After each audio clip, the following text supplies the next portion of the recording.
Hello and welcome back to everyone's favorite chess YouTube channel, Get Smart. In today's video, I'm going to guide you on how to secure quick victories and add a touch of insult to your opponent by achieving brutal checkmates and snatching their queen early on in the game, all with the King's Gambit. But wait, there's more. I've got an intriguing chess puzzle waiting for all of you. Be sure to stick around until the end to enjoy the complete experience.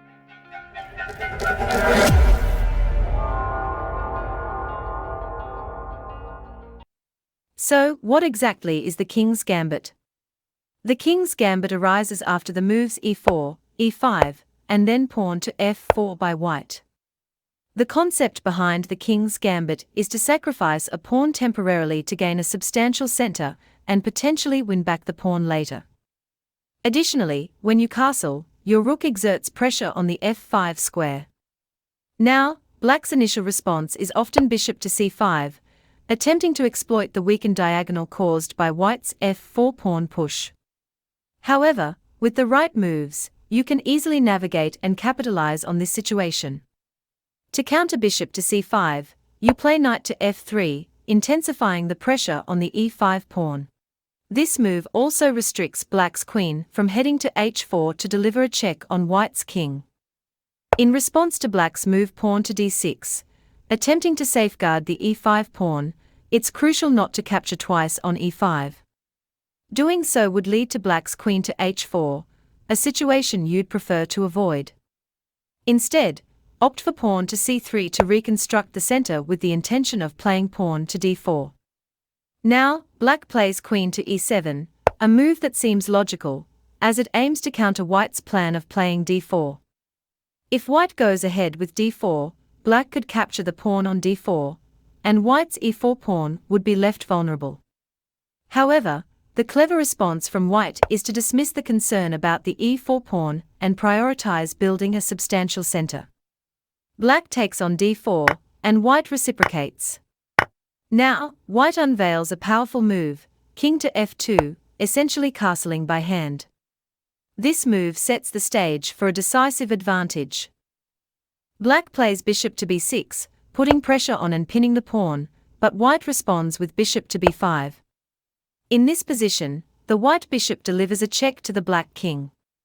If black tries to defend with pawn to c6, white follows up with rook to e8.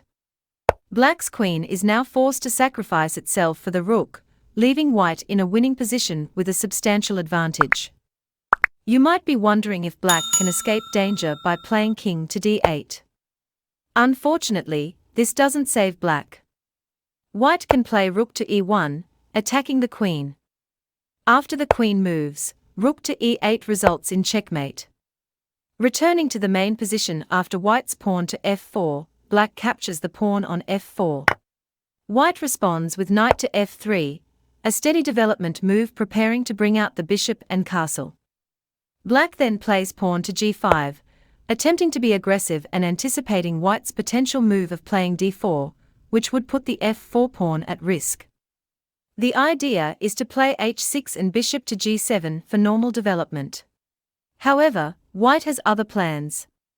Instead of immediately playing d4, white goes bishop to c4, focusing on development and exerting pressure on the f7 pawn, a key weakness in black's position. Black responds with h6 to defend the g5 pawn. White follows up with h4, attacking the g5 pawn. If black tries to develop with knight to c6, white can capture on g5, leading to a losing position for black. In response to h4, black plays f6 to defend the g5 pawn. White then plays the brilliant move knight to e5, taking advantage of black's neglect of development and creating a position where white gains a significant advantage.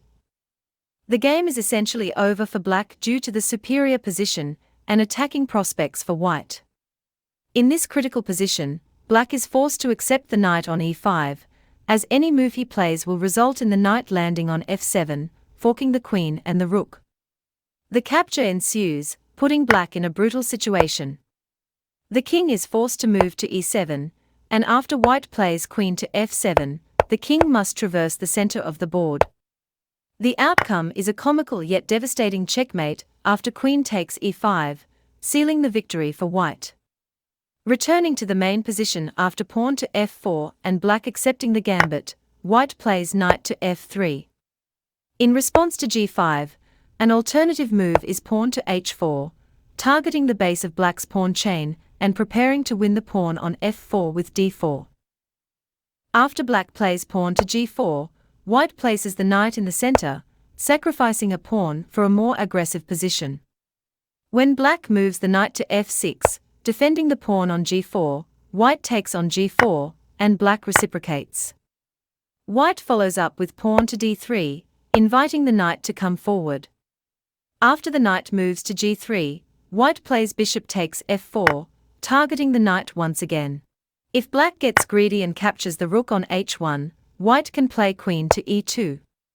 After black's queen moves to e7, it becomes pinned, leaving black in a precarious position. Upon closer inspection, it becomes apparent that the knight can become an integral part of the attack. The move knight to f6 is anticipated, and after king to d8, playing bishop takes c7 is a beautiful move that puts the black king in a checkmate position. The king has no other moves except accepting the bishop, and after knight to d5, white wins the queen, securing victory. Returning to the main position after white plays b to f4, and black accepts the gambit, knight to f3 is played once again. After g5, h4, pawn to g4, white initiates an aggressive move with knight to e5, leaping into the middle of the board. The principle here is not to retreat, but to press forward, as the king's gambit demands.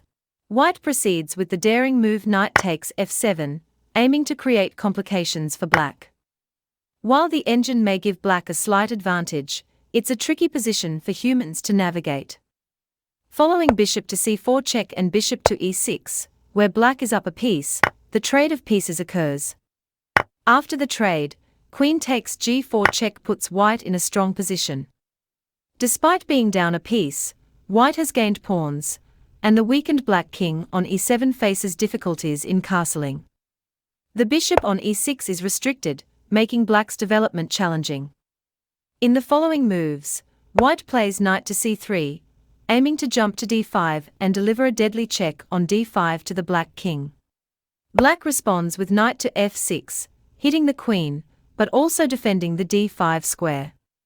White plays queen takes f4, and after bishop to g7 defending the knight, and preparing to bring the rook into play, white plays pawn to d4 to open up the diagonal for the bishop and involve all pieces in the game. After rook to f8, white wants to prevent the black king from escaping to safety. Even though the engine gives back the advantage to black, the most logical moves are not straightforward, making it likely that black will go wrong. White plays pawn to e5 before the black king runs to g8. After the trade, black plays knight to d5, hitting the queen with the rook and knight and guaranteeing a trade. White plays queen to g3, hitting the bishop and knight and preparing bishop to g5. The position is dire for black. In the actual game, knight takes c3 happened, white wins with bishop to g5, winning the queen. Black can play king to f7, but after bishop takes d8, rook takes d8, and white castles with check, it leads to a checkmate soon. In this position, black attempts to go for bishop to f6, giving away some material but trying to survive.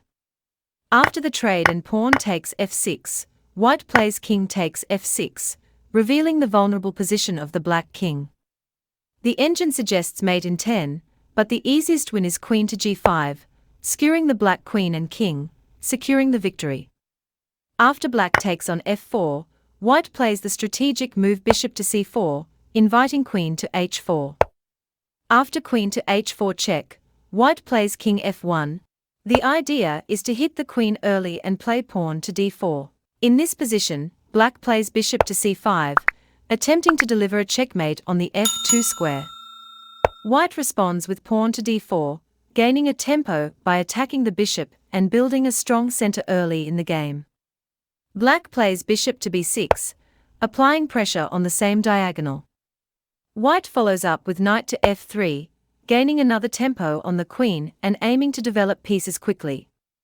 The optimal move for black here is queen to e7, but instead, black chooses queen to g4, putting pressure on and aiming to keep the queen on the vulnerable g4 square. In this position, white plays the brilliant move bishop takes f7, punishing the exposed queen on g4.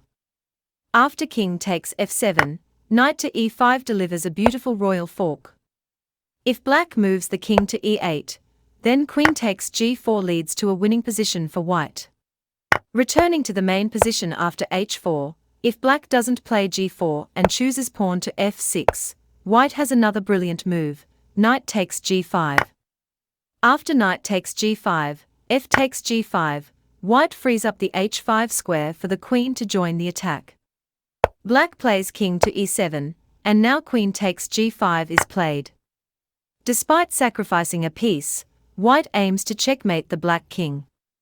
If black goes king to e7, then queen to h5 check, followed by king to e7 again. White continues the attack with queen to e5 check, forcing black to move the king to f7. Then, bishop to d5 check is played, and after black goes king to g6, white plays pawn to h5. Black responds with king to h6, and white takes another pawn on f4.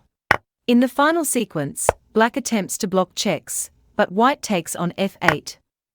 Black's only move is to block again with the queen, and white can choose between pawn to d3 or pawn to d4 to secure a winning position. Now, it's time for a puzzle.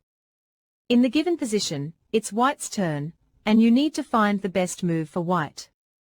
Share your answers in the comments, and let's see how many of you can solve it correctly. Also, don't forget to like and subscribe to stay updated with future videos.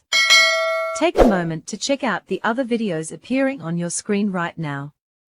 Thank you for watching, and I look forward to seeing you in the next one. Take care and peace.